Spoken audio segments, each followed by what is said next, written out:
Welcome to our channel. ఈరోజు మనము రథసప్తమి రోజు సూర్యభగవానుడికి నివేదించేటువంటి ప్రసాదాన్ని ఈ విధంగా తయారు చేసి నైవేద్యంగా ఇలా చిక్కుడు ఆకుల్లో పెట్టడం సాంప్రదాయం అండి.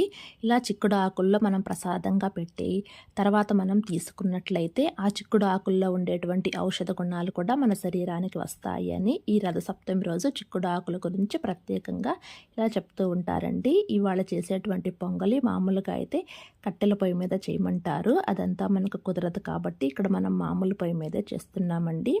ఇక్కడ దీన్ని ప్రిపరేషన్ కోసము ఈ కప్పుతోటి 1 కప్పు వరకు నేను బియ్యాన్ని తీసుకుంటున్నాను. ఈ బియ్యం కొంచెం లావుగా ఉండేయే తీసుకోండి. ఈ కప్పు బియ్యానికే మనకు చాలా పొంగల్ అవుతుందండి. దీన్నే కొంతమంది పరమాణం అంటారు. రెండు ఒకటేనండి.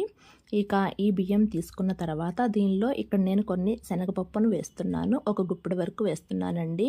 అదే పెసరపప్పు అనుకో తొందరగా నానతాయి కాబట్టి పెసరపప్పును బియ్యం అంతా నానిన తర్వాత లాస్ట్లో వేసేదాన్ని.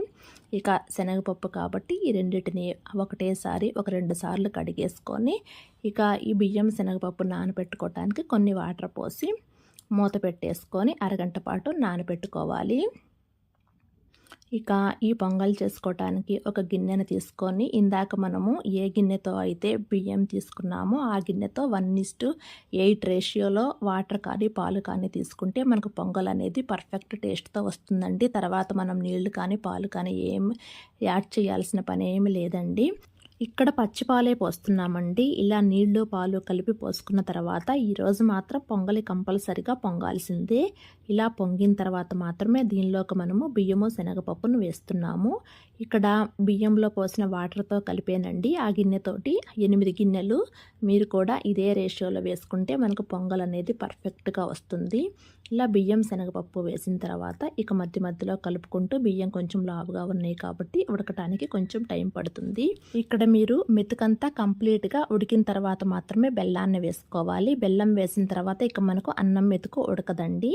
ఇలా పొలకేమీ లేకుండా ఉడికిన తర్వాత ఇక్కడ మనకు బెల్లం కొలత ఎంత అంటే బియ్యం ఎంత అయితే తీసుకుంటామో అంతే స్వీట్ యాడ్ చేసుకుంటే సరిపోతుంది.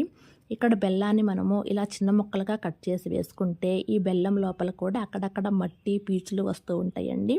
అవన్నీ తీసేసుకొని నీట్గా ఈ ప్రసాదంలో వేసేసుకోవచ్చు. ఒక్కొక్కసారి కొన్ని బెల్లాలు పాలల్లో వేయగానే ఇరిగిపోతూ ఉంటాయి. అలా మీకేమైనా డౌట్గా ఉంటే ఇలానే సన్న ముక్కలుగా కట్ చేసుకొని స్టవ్ ఆఫ్ చేసేసిన తర్వాత ఆ బెల్లాన్ని వేసి కలిపేసుకున్నా సరే సరిపోతుందండి. నాకైతే ఆ ప్రాబ్లం లేదు. ఈ బెల్లంతో నేను ఎప్పుడూ పొంగల్ చేస్తూ ఉంటాను కాబట్టి ఇక్కడ నేను కాన్ఫిడెంట్గా వేశానండి. ఇలా ఒక 2 మినిట్స్ ఈ బెల్లాన్ని కూడా కరిగించుకున్న తర్వాత ఇక దీనిలోకి ఇక్కడ నేను పచ్చి కొబ్బరి ముక్కలు వేస్తున్నానండి. జీడిపప్పు కానీ కిస్మిస్ కానీ ఈ ఫ్లేవర్స్ పొంగల్లో అంతగా నచ్చవు.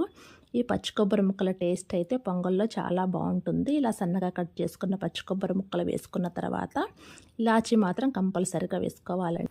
ఇలాచీ పౌడర్ని కూడా వేసేసుకున్న తర్వాత ఇక స్టవ్ ఆఫ్ చేసేసుకోండి. ఈ పొంగల్ చల్లారిన తర్వాత ఇంకొంచెం చిక్కబడుతుంది. ఇక దాని ప్రకారంగా చూసుకొని మీకు ఏ కన్సిస్టెన్సీలో కావాలో అక్కడ స్టవ్ ఆఫ్ చేసేసుకుంటే సరిపోతుంది. అంతేనండి, ఎంతో టేస్టీగా ఉండేటువంటి బియ్యం ప్రసాదం ఇలా తయారు చేసుకొని దేవుడికి సమర్పించండి.